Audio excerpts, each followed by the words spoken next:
afternoon, I'm Mai Rodriguez. Today on Newsfeed at noon. Filed to archives. After hours of debate, the Senate sets aside the articles of impeachment against Vice President Sara Duterte. Washing their hands clean. Malacañang accuses the Senate of hiding behind the Supreme Court's decision to archive VP Sara's impeachment case. Still the country's richest. The ultra-bilyonaryo family tops the latest Forbes list of 50 richest Filipinos. And we have the red carpet highlights as the Broadway musical Into the Woods premieres in the Philippines. We begin with the latest at the Senate, where lawmakers have voted to archive the impeachment case against Vice President Sara Duterte. While the move aligns with a Supreme Court ruling, it's drawing sharp criticism from protesters and even some senators who accuse the chamber of abandoning its constitutional duty. Hannity reports. The impeachment case of Vice President Sara Duterte is dead. With a vote of 19-4-1, the Senate has formally archived the articles of impeachment against the Vice President, following the Supreme Court's unanimous decision that declared the complaint unconstitutional and void from the beginning. Senators debated on whether to table the complaint or just archive it. But 19 senators believe it is right to kill the impeachment to adhere to the SC ruling, as it is immediately executory. Patay na na pwedeng buhayin. So kung tinable, buhay yon na pwedeng patayin. A motion to dismiss the complaint was first raised by Senator Rodante Marcoleta. Under the court's ruling, the House violated the one-year bar rule or the filing of multiple complaints against the VP and its lack of due process. Ang impeachment complaint po ay parang sinaing na niluto ng House of Representatives. Hilaw po eh. Hilaw na hilaw. But Senate Minority Leader Tito Soto raised to table the motion of Marcoleta, saying it's only right to wait for the action of the SC first on the motion for reconsideration from the House of Representatives. Please, let us allow and give chance to the Supreme Court to rectify its decision, which contains clear and blatant errors. For their sake and for the sake of future proceedings, let us not dismiss forthwith. Since Soto's motion takes precedence over Marcoleta's, senators voted on it first. Majority of them rejected the said motion. I know for a fact, once it is archived, it is dead.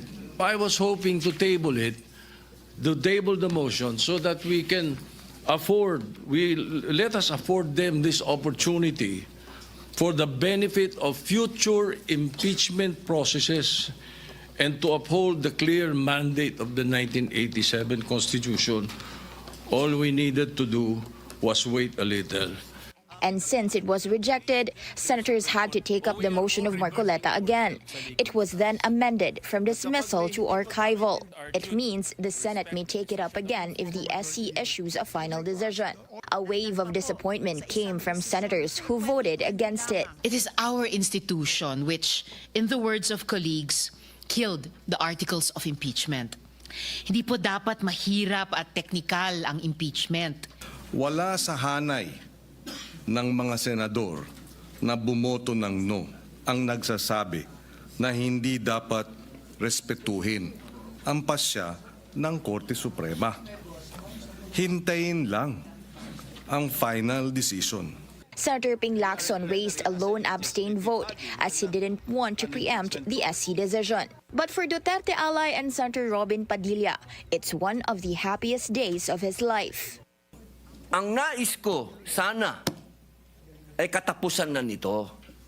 Dismissal. Una pa lang po, bago pa lang po kami na-convene, labag na po sa kalooban ko na matuloy ito. As senators were explaining their votes, a dozen individuals from known progressive groups were seen putting their thumbs down. One of them, the grandchild of former President Cory and former Senator Noynoy Aquino, Kiko Aquino D. Their silent protest triggered the Office of the Sergeant-at-Arms to escort them outside the session hall. But they clarify they took initiative to walk out of the plenary. As they left the Senate premises, they were blocked by Senate staff to exit. Paglabas namin, sinundan kami ng mga security hanggang sa CR, hanggang sa hagdanan at sabi niya hindi daw kami palalabasin. Himik ang aming protesta. Pero sinaraduhan na nila ang exit gate at ang gate ngayon. Pero walang kumakausap sa amin. Basta ang malinaw daw, hindi daw kami palalabasin. Protesters say this is only a form of intimidation by the Senate. They insist more protest action as they believe the higher chamber abandoned its constitutional mandate to try and decide on the impeachment case. Hannah Tia, Bilyonaryo News Channel. Malacañang says the Senate is refusing to take responsibility when it voted to archive the impeachment case against VP Sara Duterte. As Ivy Reyes tells us, the palace press officer also clarifies the case isn't dead. With the Senate voting to archive the articles of impeachment against Vice President Sara Duterte, the palace's spokesperson questions the need to do so. In a vlog released Wednesday night, Palace Press Officer Claire Castro, as a lawyer herself, thinks senator judges are hiding behind the Supreme Court's decision.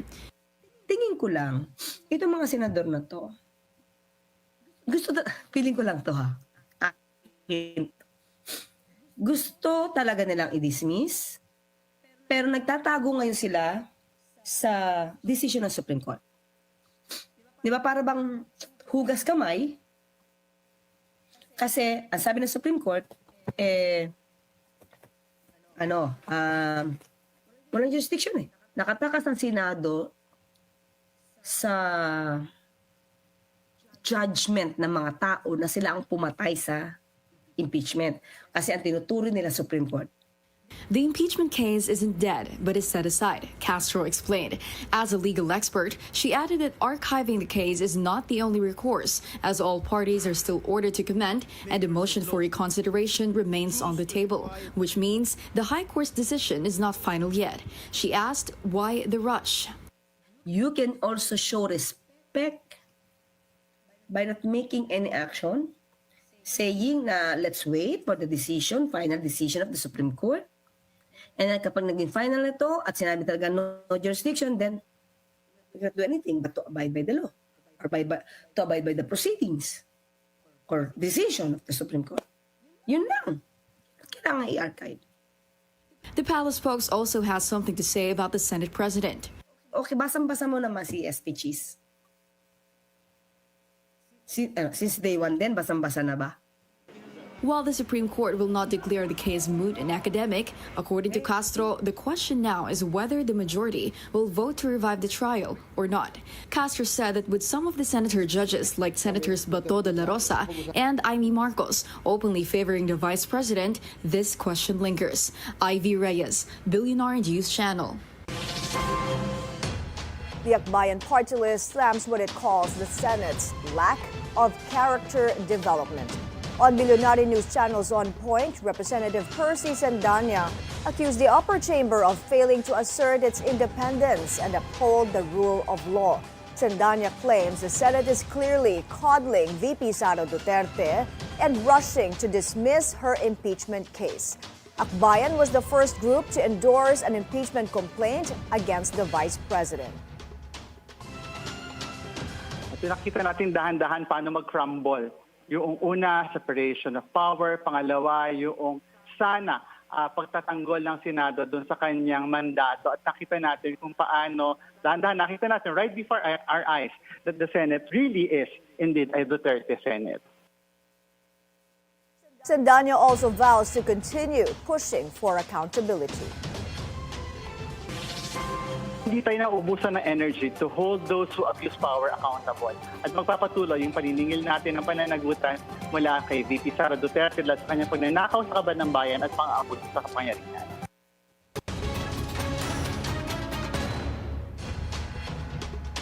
Senator Amy Marcos defends the move to archive the impeachment case against VP Sara while taking a swipe at the House leadership. Hannah T now joins us live from the Senate. Hannah, what can you tell us? One of the sharpest votes to archive the impeachment case against Vice President Sara Duterte came from Senator Amy Marcos. She calls what happened last night a happy debate. In her speech, she mocked the House of Representatives for what she called cuddling a spoiled baby or a bonjing, referring to the move to impeach the Vice President. And then she said, instead of trying to replace the VP, who was elected and loved by the people, why don't the House just replace the Speaker, whom only congressmen elected? Marcos says that was just a suggestion, but made clear her vote to archive was a resounding yes. She also took a swipe at lawmakers who, in her words, used impeachment as a weapon fueled by envy and insecurity. In a dig at her colleagues, Marcos warned against defying the Supreme Court, saying they should not act rather as if we are the Supreme Court. Marcos clarifies she did not coordinate with VP Sara on her vote. She even said she doesn't know where the Vice President is, probably out of town, and that they haven't spoken. But that did not stop Congressman J.J. Suarez from firing back. The Quezon 2nd District Representative said no senator, regardless of stature or history, has the right to dictate who should lead the House. But Marcos immediately responded, deadma lang daw siya. Mai? Hannah, did she say who this bonjing was?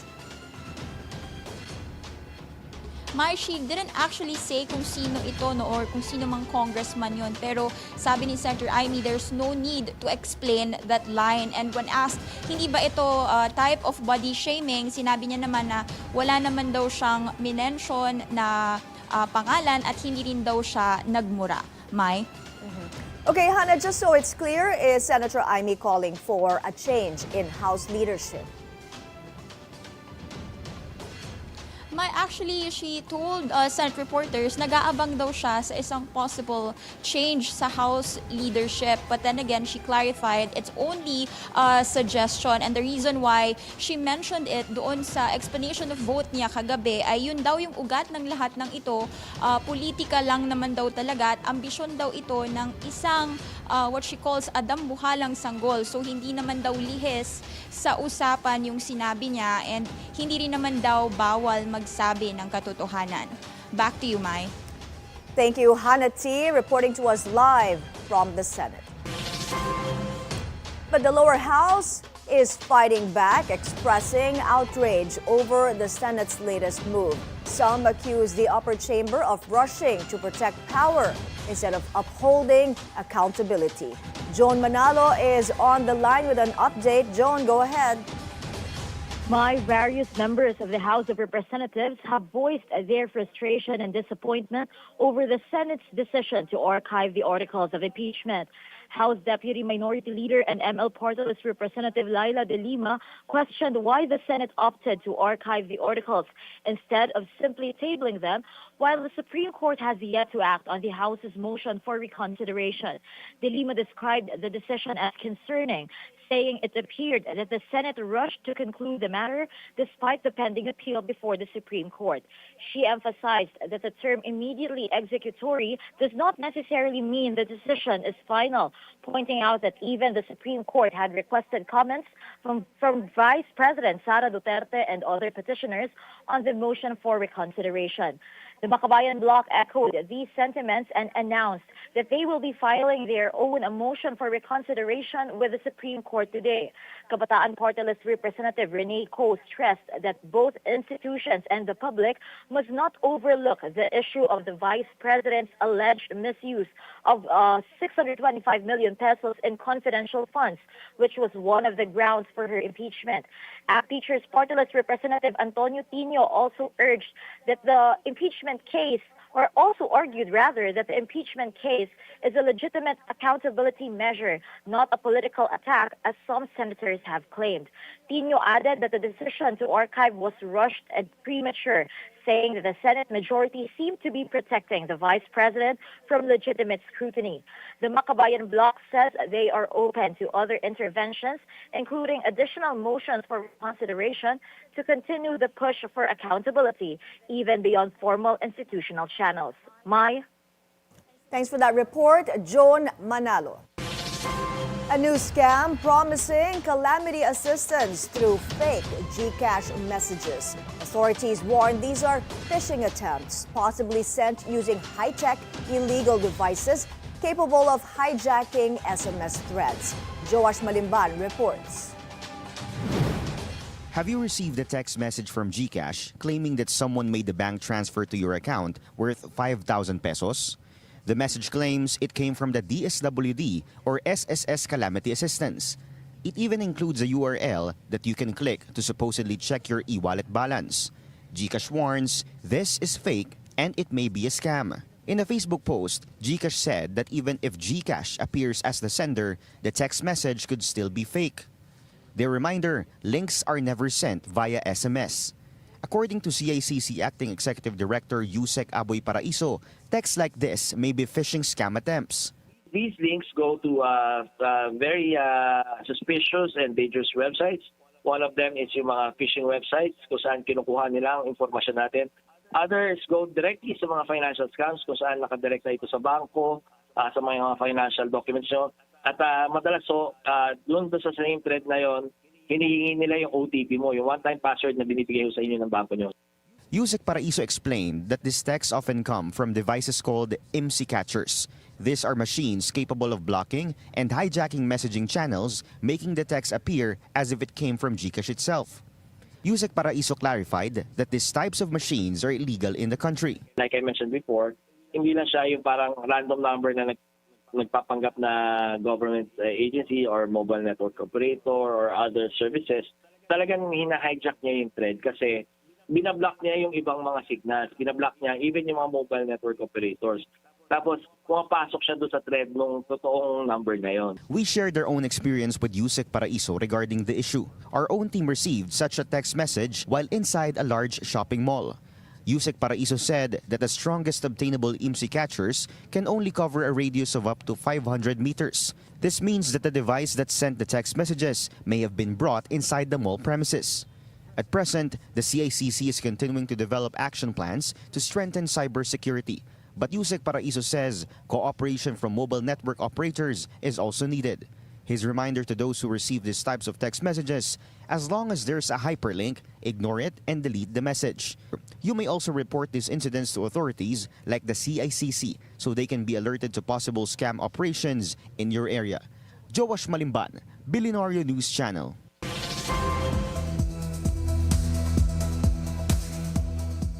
Just a hoax. That's how U.S. President Donald Trump describes the Epstein case. Vice President J.D. Vance also denying reports.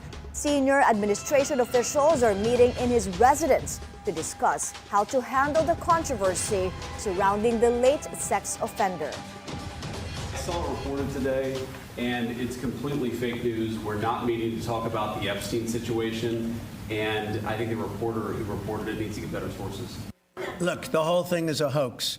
It's put out by the Democrats because we've had the most successful 6 months in the history of our country, and that's just a way of trying to divert attention to something that's total bullshit.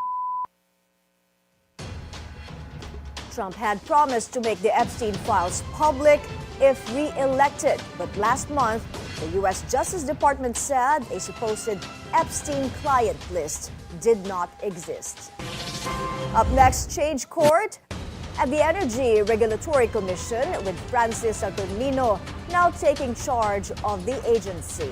That story and more when Newsfeed at Noon returns.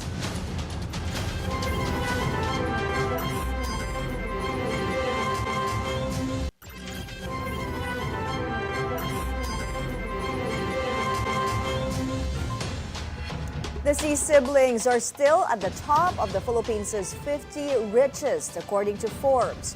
They remain the country's richest even after a $1.2 billion dip in their collective wealth, now at $11.8 billion. Forbes says nearly everyone on the list saw an increase in their fortunes. These include Converge founders Dennis Anthony and Maria Grace Uy, who saw their net worth surge by 74%, the biggest percentage jump on the list, reaching $1.6 billion.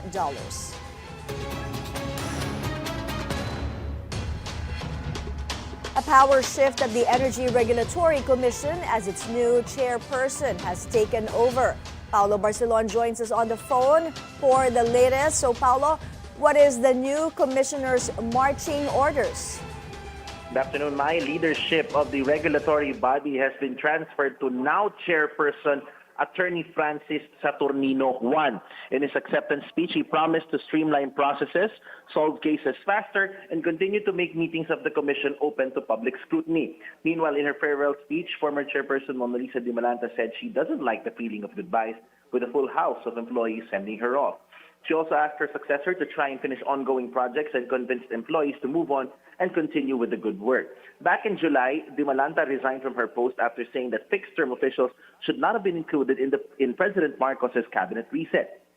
Di Malanta was supposed to serve until 2029, but in an interview with the billionaire news channels at the forefront, she revealed it was due to political pressure. Mai? Paulo, any word from the new ERC chair on the president's marching orders? Well, we just concluded a press conference with Chairperson 1, and he said that he hasn't met the president yet, but among the top priorities of his administration or his leadership at the ERC is checking on the situation on the power crisis in Siquijor, which was also mentioned by the president during his State of the Nation address.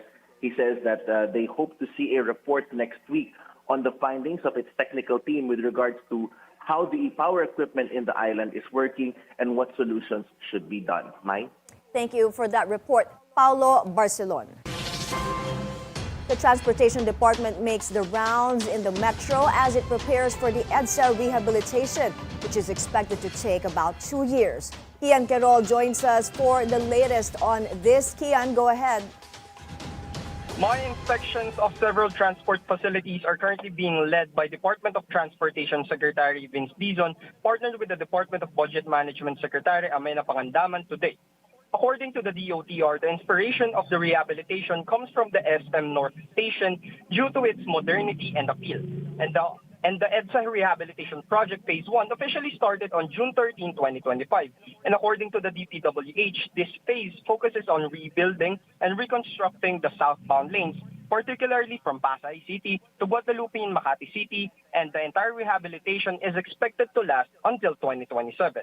DPWH will lead the 8.7 billion peso project, which involves removing the outdated pavement and replacing it with a stiffer concrete base. Despite the construction, the EDSA bus lane still remains operational and serves nearly 200,000 daily commuters. Also happening this afternoon is the inspection of several transport facilities around the elliptical road and in Commonwealth, including the drop-off locations in front of the Long Center of the Philippines, the East Avenue Directional Island, the bike lanes in front of the Quezon City Hall, and the TU-CP PUV stop. The renovation of several bike lanes and the improvement of the facilities are currently in the works. Mai? That report, Kian. Now shifting into a star-studded night in Makati as Broadway meets Pinoy brilliance. The reimagined Into the Woods wowed audiences with its all-Filipino cast and creative team. Monique Tuzon has the story. Excitement filled the air at the Samsung Performing Arts Theater in Makati on Wednesday night for the gala of a celebrated musical, Into the Woods. The full cast walked the red carpet with star-studded VIP guests, including Hayden Ko, Isa Calzado, Rufa Gutierrez, Education Secretary Sonny Angara and wife, Small Laude, Gabby and Khalil Ramos, and a whole lot more. But this is all about the mother-son duo that is Lea Salonga and Nick Chen.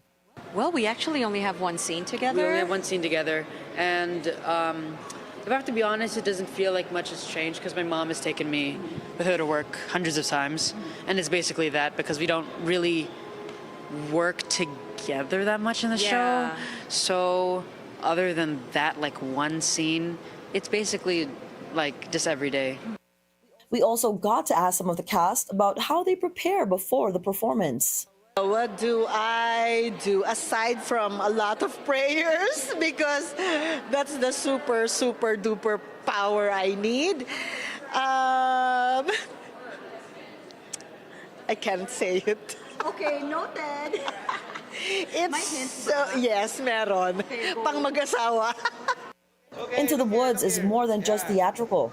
It's a bold, reimagined take on the Sondheim classic. With an all-Filipino cast and creative team, Tony Award winner Clint Ramos leads the charge. He serves as both the artistic director and producer.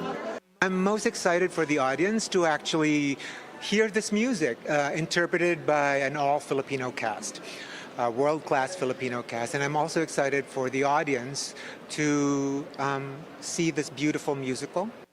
The show runs for a limited time, so if you're into Broadway and musicals, or just looking for a little magic, you'll definitely find both by heading into the woods. Monique Tuzon, Billionaire News Channel. Following backlash over the condition of a K-9 unit seen online, the EOD K-9 group has received food donations and a pledge for better care from the National Police Commission.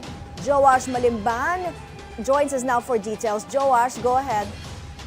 The National Police Commission, together with an anonymous dog lover represented by veteran journalist Ramon Tulfo, has donated sacks of dog food to the EOD K-9 group. This comes after a photo of a malnourished K-9 unit named Kobe went viral online. The photo, posted by Tulfo on his Facebook account, drew negative reactions from netizens who criticized the working conditions of K-9 units. The EOD K-9 group, however, clarified that Kobe had just graduated from training and is currently undergoing a body transition phase. NAPOLCOM Commissioner Rafael Calinisan assured the public that he has personally visited the EOD K-9 kennel facilities and confirmed that the majority of the K-9 units are in top condition. The group also stressed that K-9 units regularly receive veterinary care. However, they admitted that the unit is in dire need of additional K-9 dogs to prevent overworking the current ones. They also issued an appeal for more veterinarians to support the welfare of the K-9 units. Mai. Okay, Josh, you mentioned that Kobe is undergoing a body transition phase. Now, what exactly does this mean and how long before his body goes back to normal? Yes, Mai, according to the veterinarians of the PNP, he is still adapting to his new routines and new dietary plan. They say that approximately at least 2 more weeks are needed before his body fully adapts to this new working conditions. Mai. All right, maraming salamat, Joash Malimban. And those are the news this hour. I'm Mai Rodriguez. Stay with the Billionaire News Channel. Good afternoon.